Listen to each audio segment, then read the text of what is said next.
this meeting, you will find that the workshop will conduct more like your meeting as a brainstorm section. So what you need to do is to organize your thoughts, speak up, and we will enjoy the conversation. And with that exchange, let's find out the secret of innovation. About this chart from Steve, to re-emphasize the relevance to why we are here studying this, is not just the individual, it's the company, it's the country. They all come in the same way that we're facing a lot of times that we want to create different products in our life. And why do we do that?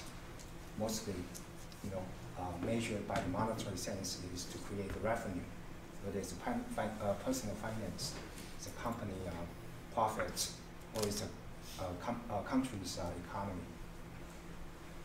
Now, very quickly, I want to address the concepts that Steve touched upon, but then we find that to be a clear point.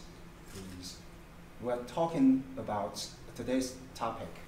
Let's be object-oriented. The topic is disruptive products. And what disruptive products really create into? Why are people looking at the disruptive products and the buzzwords we all have heard? What comes to your mind? Maybe Shifu, we need to ask is, what do we think about what is a disruptive product or disruptive market? Right? Is that your question? Well, it's linked to that, yes. What comes to your mind that when you think of disruptive products? Something that no one else had done before. So I would think about iPhone. Yeah, I would think about iPhone. And I would think about the, I don't know, I would think about USB has this, Sony has this Walkman, right? Oh, that's the first group. Competition? Second, third group?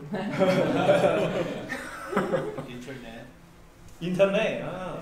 Interesting. Yeah. Personal computer. Personal computer, yeah.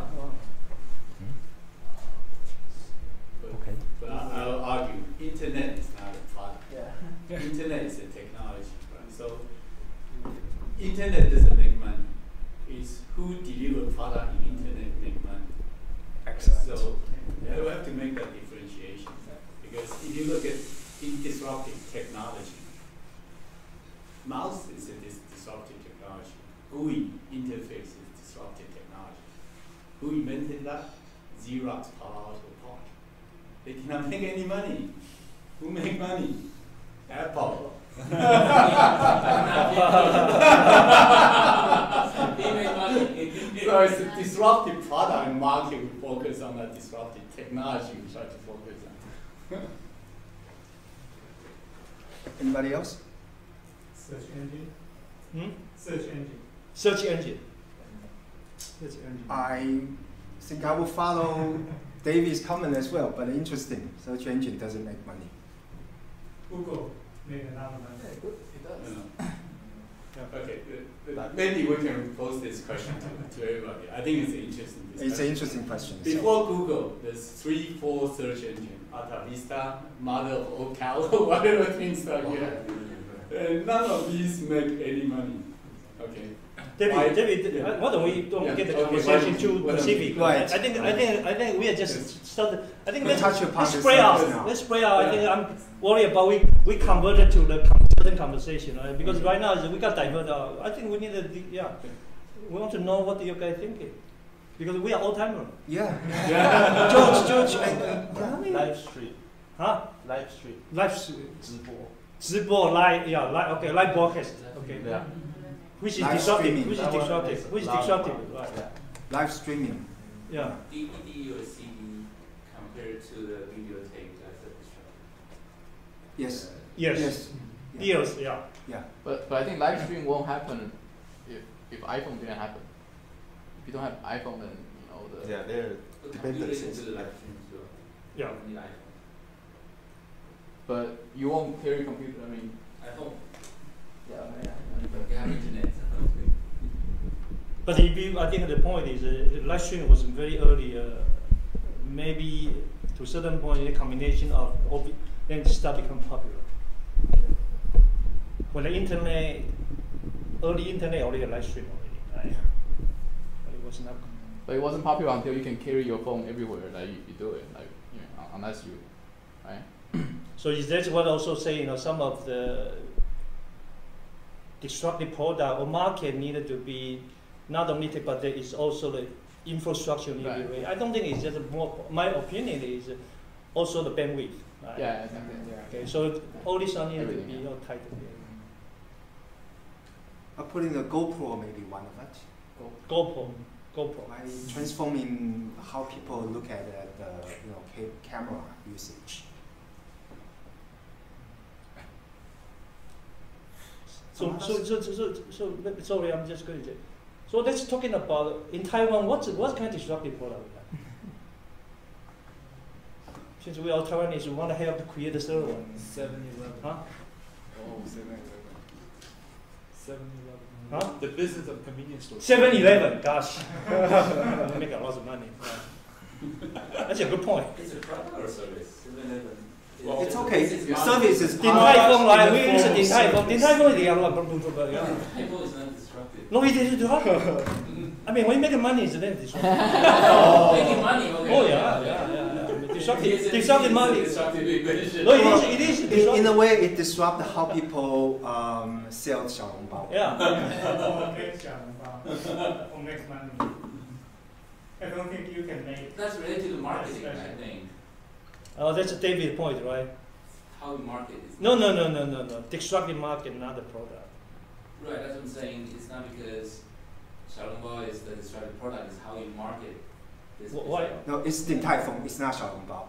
Din Din Tai Fung created. That part we don't agree, right? It's when you say disruptive, it's a new market you created that disrupt the old business model. Okay. No, but I think this one needed to be discussed a little bit Yeah. more because I think that's a concept issue. And actually, when we give the training, we see this all the time. People confuse between and the concept-wise in your mind between disruptive product and then so-called disruptive market. And the people, like you say, maybe the one in Taiwan, everybody focus a lot on product and then technology. But that's not what teaching. But it's not because of marketing. I mean, I'll give an example. Taiwan, the first, we did not do marketing. We don't know how to do marketing. We didn't do marketing. We say Let's use Yusan as an example. That's a very good conversion point. Think about it. What happened back then? That's 40 to 50 years ago. Okay. What happened back then? It's not because people don't know how to create a new Yusan umbrella. Then why Taiwan create its new market for itself? That's why we try to think of it as disruptive, which you attract users. Today, that's another example. Say a cell phone has been available since back in the 90s, but it really booming to everyone has it now. Why everybody wants to have it now? And back then in the 90s, why not many people want it? Right? So there's a potential the markets comes in, right? Could it be in S1? Could it be that the US, at that time they didn't want to do this, and then assign Taiwan to do Yes. this for them. So Taiwan take the advice and take the Taiwan get the opportunity to make it at probably favorable cost, but along the way, think about it. It also generates new clients into this buying the umbrella. Perhaps you don't as many people today buying the umbrella now, but back then there were more and more people are willing to buy the umbrella. No, but what Ping Wei say is the point is, okay, in that time in the USA they have this demand, they need umbrella. Then the question is why the Taiwan able to capture this disruptive product and make everything from Taiwan, right? And why the Taiwan can do that? because this concept is important. Is, by the way, again, you can see the technology is actually very low technology. A lot of people can do it. Japan can do it much better. But how come Taiwan own the own home market? And I think that's maybe Lower cost than Japan. What? We Good can quality, actually, quality, yeah, maybe I can add. Actually, I read one report. It's not. I just want to share with everybody.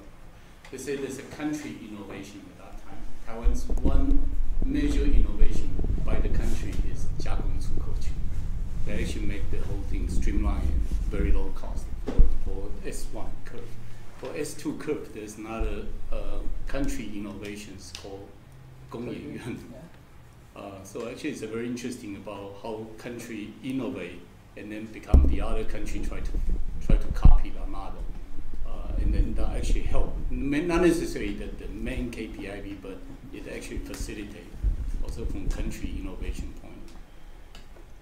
My question is, for S1 and S2 stages, is that Taiwan figure out that itself, or somebody told Taiwan to do that? I I think before I can answer you, as you try and figure out, what happened is in that time is you have so many 中小企业. They come to USA, they just talk to these people. When they say they need a lot, they go to make. So they can make cheaper than Japanese. And then in that time, David had a good point. Taiwan has this 加口气. Korea and China, and this one, nobody can make that. So the point is, it's a need in USA. Right? And if you know, during this time already have a lot of people. 留学生都是 Taiwanese. Okay, that's the other big difference. Right? In that time, you go to university and even the community, there's a lot of Taiwanese. So they have a lot of this information, and then they somehow come back. So my point is not because U.S. companies say, "Oh, I know Taiwan, I need, I go there." I don't think they know that, but they rather than this information. And then let me just make a point. The second one, right?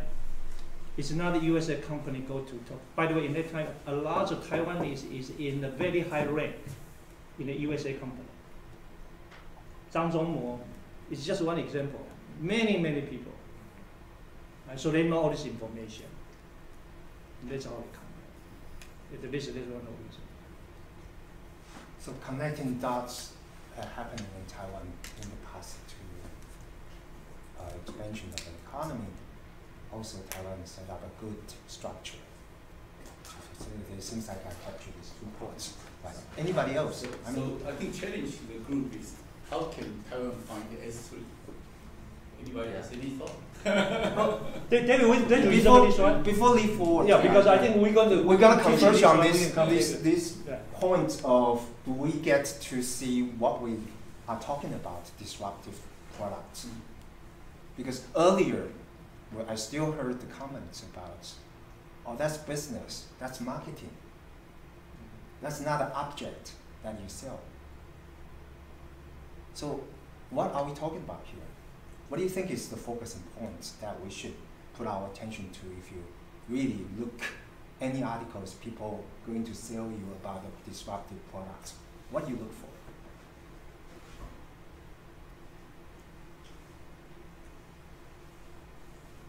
What's the added value? That would be something that you'd be looking for, other than just cost and quality. And I think the added value is where the most in today's where the revenue really comes from. Right. I mean, the example that Steve mentioned, like Walkman, it's a CD player, or it's a tape player, it's a music player. Right, music player, instead of putting it on your bed or the desktop, that's portable. Then suddenly it creates a lot of users want to do this, want to use it, want to experience it. And for that company or for that particular industry, they start to get the revenue, the money comes into it.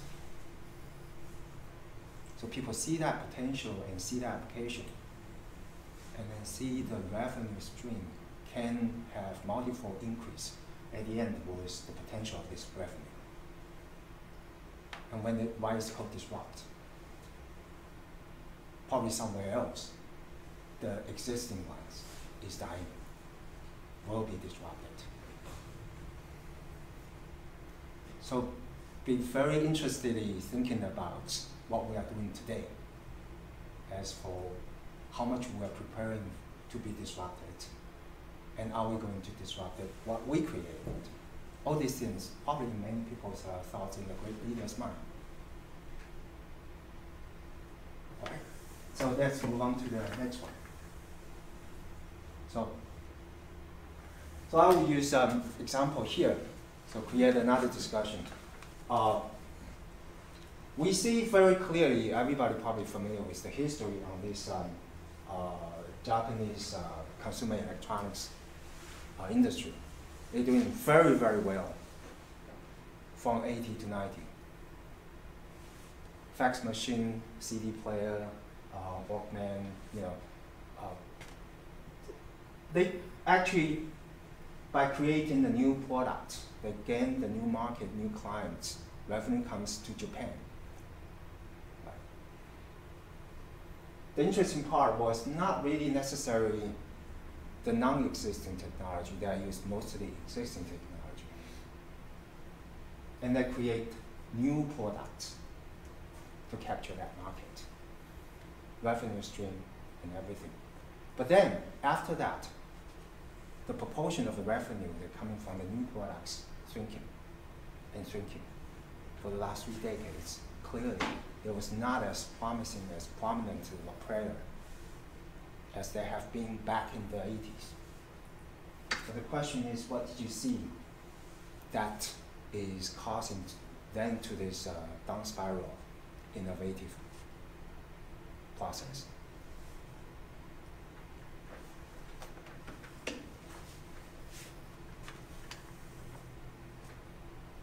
And by the way, during that booming time, a lot of these companies becomes international brand because they create these markets. They really scare the American. So with all those qi and the force, they still, why didn't they continue to prevail? What's come to your mind? I mean, this is, again, there's no right or wrong answers.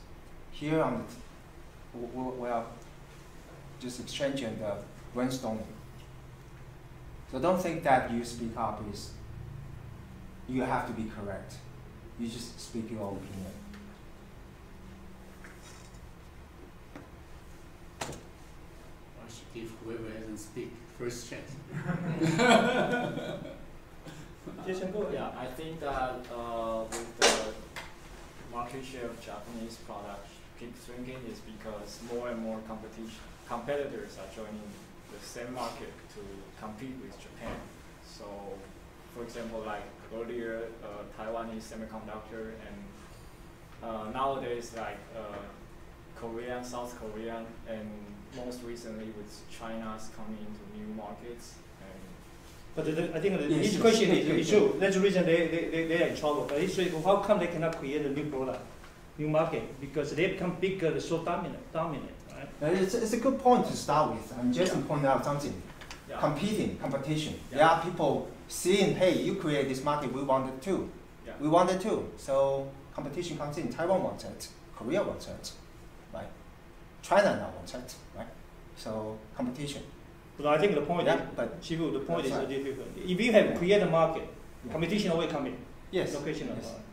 S-curve, everybody will come in. Yeah. And that's the reason. Otherwise, nobody come in, it will never be S-curve, right? Because people are going to come in. Just like in Taiwan, right now, we will be die because China, very paranoid and that. But I think the point is following on, right? Following How on. do you deal with this competition? I think the important concept is we all believe the bigger company spend more money on R&D should have more new product. But the Japan's it doesn't seem to succeed. seems to be the other way around. Right. So a lot of us believe that you have to have a big enough resource to be successful. Well, look at Sony, Panasonic. I mean, JVC. Right? I mean, what happened? Toshiba. What happened today? Right. Right. So there are there are a lot of this myth in our mind that hopefully through this discussion we have a chance to clarify and clear our own thoughts where we're missing and perhaps there are other points. They spend too much resource in incremental Improvement. improvement for the existing products. Good. And then Good point. Good. Point. So they spend most of their effort on incremental improvement. So apparently, because competition come in, I gotta go to. Yeah. And So- when so- there's a new technology boom up, then they don't have resource to study that new technology. Okay, so focusing on the incremental part, right? Yeah. So Yes.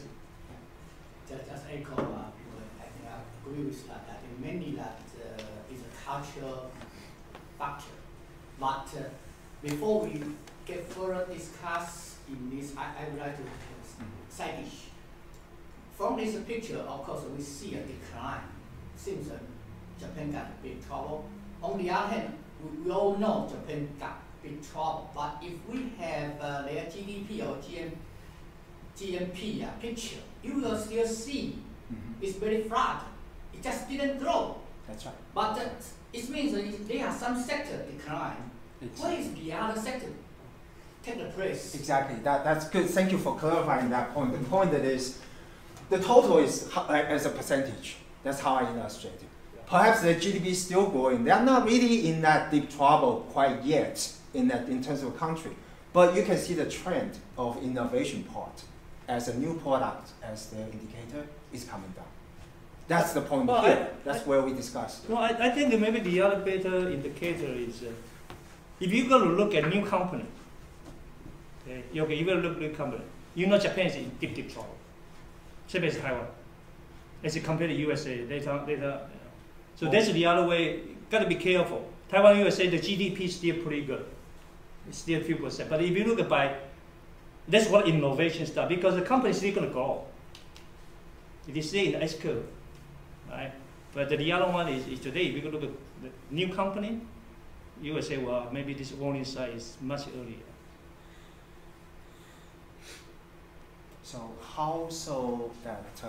But again, you mentioned about the culture, right? But yet, back in the 80s, it was the same culture of Japan, and that they came blooming in their innovation and create a new market.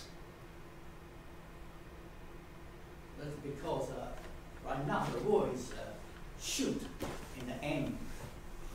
And before is you aim it, you shoot it. If you miss it, it's going to cost you a lot. So that's Japanese culture very good in that kind of ideology world or scenario world. But right now for a software, you got to build very quick. You shoot, you miss it, you adjust, you shoot again. Or even you are using machine gun, just like Americans, very good in this kind of mentality. Machine gun, but Japan is a rifle. And it's a hardware thinking compared to the software. Even right now, today, if it's still hardware oriented, perhaps Japan is still dominant in the world. But because it's software, so the culture for Japanese, how they work on the software innovation, that's a very big problem at this moment. So what the yoga says is because the cultural part, which does not fit into the current product development cycle, used to be a much longer cycle. Today is a much shorter cycle. Japan culture does not fit. Is that what you mean? Yes, and because the technology changes rapidly, so if you build a product to be lasted for 10 years, and No, right now that's but I think we agree with you. Okay, Right. sorry, I'm going to just. Then how can we resolve this problem? big trouble. Because if you don't change your AMP, you will not go there.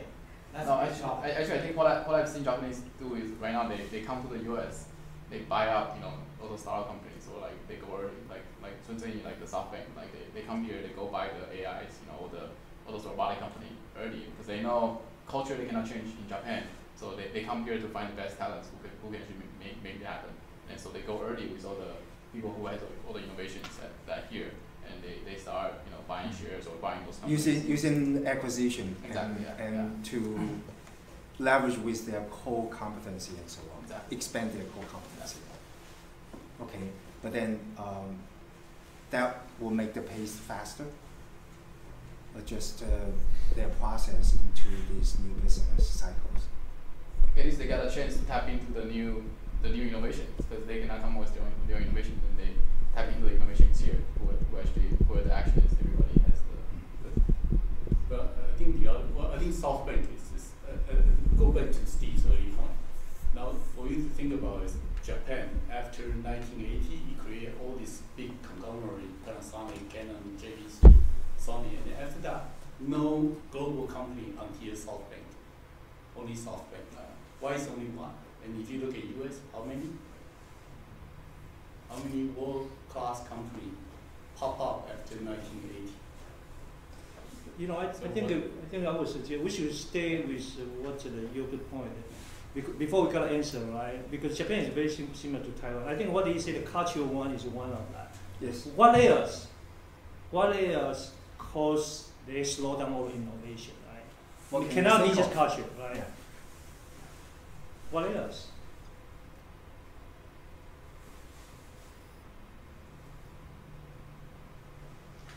I think I was throwing because people become too rich, they don't work too hard. Well, I don't work. I'm so rich. But isn't America has the same? Would have the same problem? I mean, if you talk about richness, America, I don't know. No, They want to change the world. I don't know. I'm just throwing something. But Americans, all the immigrants who come here is nothing, and then they just work like, they start a company so they can become rich. And then, new blood. yeah, new blood. So New blood. new immigrants? So you new immigrant. Yeah. Okay, you think that's one different. People stay hungry.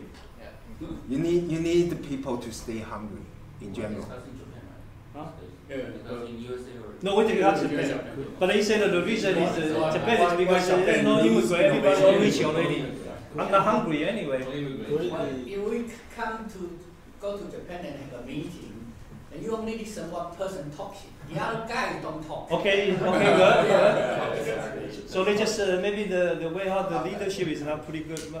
That's cultural part.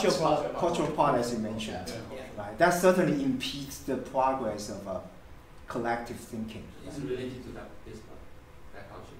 Yeah. Well, it's a fact that there are new products, revenue generated by the new products as a percentage of GDP is coming down. They don't create as many booming business as they could have back then. They did it, and now they did less. Right. In this competition, what did they need to change? What was the barriers they have? This culture. Once they create something new technology which can make it reach, the company will keep low risk plan. Once this one can make Safety. money, Right? I will start making money out of this project. So that's why you get the elders, youth, and mature industry result higher, while the invention lower. Aging. Right. Yeah, because the company thinks, oh, this one I can make money, so I want to keep making money. That's the whole goal of the company, right? So it's not just the demographic is aging in Japan; their mindset is aging. Yeah, because any new technology takes money, consumes money, right? And that kind of against the companies making money goal. So they want to keep the profit stable, then keep the successful project. That's why the invention goes slow and slow. And that's of course the Japanese culture as well. Once you are successful, even in new technology company here, right? When, for example, we design certain good process in making a hard drive, you want to, after you tune the machine and you want to keep it, don't ever touch it, and just make a stable throughput. So it sounds like a big risk that Yeah, you're waiting for somebody else to disrupt you. The company has a limited resource, right? So once I spend tons of money creating new technology, is it worth making another risk to develop another new risk while I'm still making money from an old technology? So interesting that a lot of big companies, they are becoming conservative because they want to Yes, keep their brand name. That's probably the Yeah. most important part. They don't want to failure in new products. Yeah. They don't want to go out and say, oh wait, this will set back our brand name and so on. Yeah. Or they just buy the small company who actually grew up, they just acquire them, and so they don't become a. An example, can you give an example? I was thinking of when you say that's interesting because when you say this, it's like you know, GoPro. It's not like Sony didn't try to do it. Oh, Sony tried to do something like GoPro. That's what Exactly. Yeah, but was not successful. Right. I think it's how GoPro market their product. The technology is not new though. Exactly. Yeah. So they make the famous. Here we almost going to go to the next page discussion. Yeah. I mean, it's not only GoPro. If you look at Kodak, they have all the digital camera paid for. Do not say they did not spend money. They spend more money than anybody else. And it's actually Microsoft, one time, if you go look at all the company, as Steve Jobs said, okay, Microsoft spend more money than Apple. But later Apple dominated the market. so high risk. Don't spend money but not successful. No, I don't know. I'm just saying, hey, that's what I see it. So the money and the resource is not equal to what. So it must be some other. I can see must be some other reason, because otherwise, IBM will never been out of business. They spend so much money. So, actually, I want to bring up one point. I think earlier we showed one chart. A lot of companies, big world-known company died in US.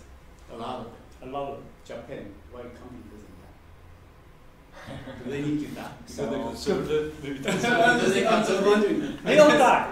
just throw it out. 下面是台湾 they all gonna die. 台积電 will die. Google will die. Believe me. But I think David's point is being, but somehow in Japan, In Asia, they purposely prolong that. Yeah. No, in US, no, I don't know. In that culture, somehow they try to prolong that. Because Even they that did not relation. have, I don't know, they prolonged it. The USA, the reason they did not prolong because your new company killed it. Yeah. I see. I take the Johnson & Johnson because it's my field. Johnson & Johnson don't have a good innovation. He is very good in managing innovation. He buy, but the company who buy get into his group, amplify, become bigger and bigger, and they stay along. That's a concept we want to develop. Innovation is not that I need to have innovation. It's not the previous page. We We will try to emphasize that. Emphasize that. Innovation is not about your technology. It's not about your technology. It was about how you can create that opportunity, dig out that potential, and people want that product. Shifu say, if you look at Japan, it's during the booming. All the technology is all invented by USA. Walkman, integrated circuit, they did not invent that. VCR. Right?